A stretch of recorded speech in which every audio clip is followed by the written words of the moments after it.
Hi there, it's Carl Irwin. I'd like to try something interesting with you.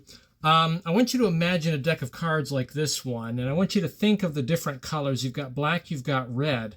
And among those, you've got two different suits for each color. So you end up having spades and clubs for black. We have hearts and diamonds for the red. I want you to just name any suit that comes to mind. Diamonds.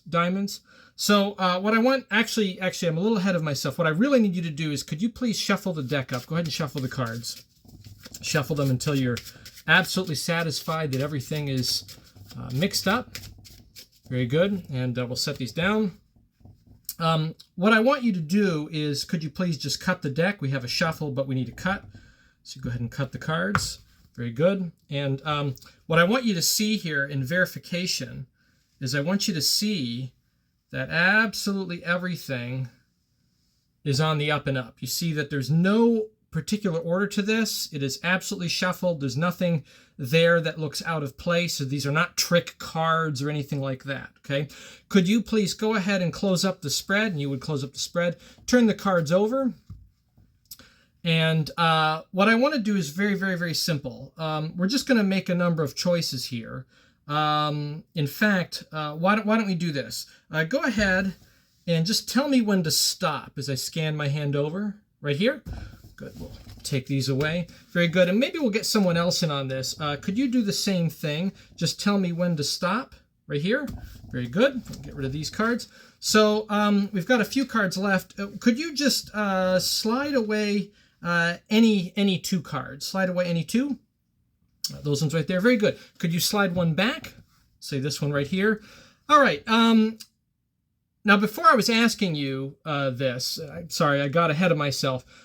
You were thinking of diamonds, but what I want you to do is I want you to imagine you have all the diamonds in the deck. And what I want you to remove from them, you either have the number cards or the picture cards. Which would you like to remove? The number cards? Okay, we'll take the number cards out. So that leaves you with the remaining picture cards. So you're looking at Jack, Queen, and King, right? And you can spread these out kind of in your mind's eye in your hand. What would you like to pick out? You've got ladies and you've got men. What would you like to pick out, the lady or the men? Pick out the men. Very good. So that leaves you then with the Queen, right? And you had said red. What did you say? You said diamonds, right? So you have the Queen of Diamonds. This is a card you're thinking of. This is a card you're thinking of. And you're thinking of it here after picking one card from a deck that you shuffled verifiably.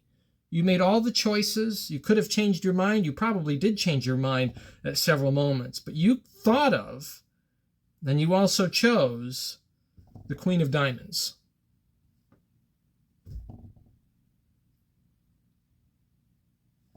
So, this is a variation on the theme we were talking about, on the trick that cannot be explained. Although I would call this the trick that cannot be foreseen, right? Because what we're doing here is we're eliminating the need for the prediction. You don't need to have a prediction. You don't have to have a piece of paper. You don't have to write anything down. You could just do it with an impromptu deck of cards, regular deck of cards that's in play, and you can essentially have the spectator fabricate the prediction. Now, I thought about this because what I had been doing was for my prediction over vacation, when I've done this a few times here over the summer, what I was using was a card from my Colossal Killer stack. So in my wallet, I carry the queens for queen outs. So just the queens, the four queens, and then that's how I do my Colossal Killer using a queen force equivoque. It just keeps everything nice and tight, and I find that force is very effective. It's used in a lot of other tricks and presentations. What I'm doing though is I'm getting them to spill the beans on the vital information before we move along with the selection from the deck. In this case, what I need to know is I need to know the suit. So if they give me the suit at the onset, I can play the oops card, right? Which is a method in Magic where you apparently get ahead of yourself or make a slight error, or you do things out of order and you stop for a moment and then you come back to that information. So I start with apparently the wrong element first, and I say, imagine you have a deck of cards and you've got these different colors, black and red, you've got these suits. Go ahead and name any suit that you want. And they name a suit, and then you say, and what I want to do next is, actually, I'm a little ahead of myself. We got to do something else first. You go through the procedure, and I know that all I need to do is find the queen of whatever suit that they named. So they've named their suit. In this case was the diamonds. Let's say it's spades. They've shuffled they haven't even shuffled the cards yet. I give them the cards. They shuffle them. I take them back, and as we talked about in the last video regarding trick that cannot be explained earlier today, we do our quick glimpses. I take the cards back, and I'm looking for, I think I said spades. So I'm looking for queen of spades. I tap. I say, now you shuffled, but we need a cut. They cut the cards, and then we pick them up. We give it another tap. I know it's not available. And then I go on to the spread, and I verify that the cards are absolutely mixed up. And just like on the last variation, this is something that's very helpful, is that doing this kind of selection means that I actually have outs available, knowing that I'm going to do equivocate in the reveal. Before, the queen of diamonds happened to be the second from the top. And in this case, the queen of spades is fourth from the top, and I know that I can do my clean equivocate with 4 cards. So I do not have to touch at this point, like in the example I gave. They can close the spread, and this would work equally from the bottom, too. It'd either be the bottom or the second or the third or the fourth card from the bottom. I don't have to do a shift. I can really get my hands off of it, and I can let them do this part right here. I say, can you go ahead and close the spread? They close the spread. I say, go ahead and turn the cards over, right? And then I can move on from here, and then I can very clearly put my hands on but do nothing with the cards. And I can say, I'm going to cast my hand over top of the cards. Tell me when to stop. I just need to get them to stop either below the 4 cards or at the 4 cards. If they wait all the way to the end and they're going to be a pain about it, I use that to my advantage, and I just make sure that I keep these 4 cards, right? All I'm doing is forcing to the top 4. They say stop, I take the bottom off, I then spread the opposite way. I give someone else the opportunity. I want to get to the top 4.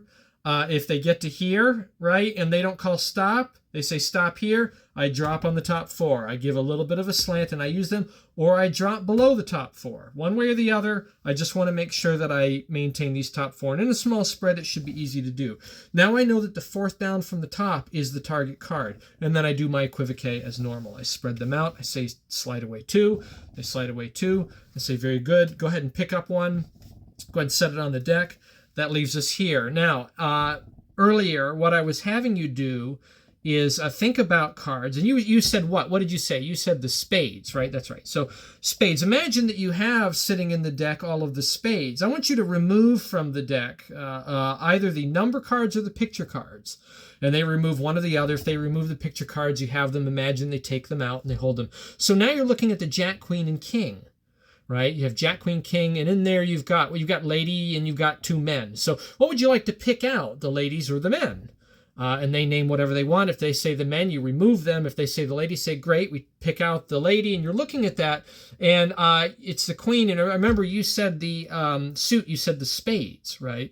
So you have the queen of spades is what you've come down to by your choice. You also shuffled the cards, and you also came down to this card, which happens to be the Queen of Spades. So it's a way in presentation to do the trick that cannot be explained that's really impromptu without any other kind of apparatus. And they're making every single decision all the way with some opportunity for them to be completely, you to be hands off, at least in any meaningful way. Again, just to reiterate, if the card, let's say we're going for the Queen of Diamonds, right? And in this stack, the Queen of Diamonds is down here.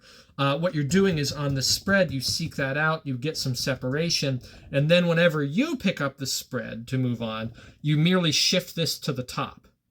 Okay, so you just go down, and I'm sorry, actually, I wasn't looking very good. That's the 10 of Diamonds. Queen of Diamonds is in the middle.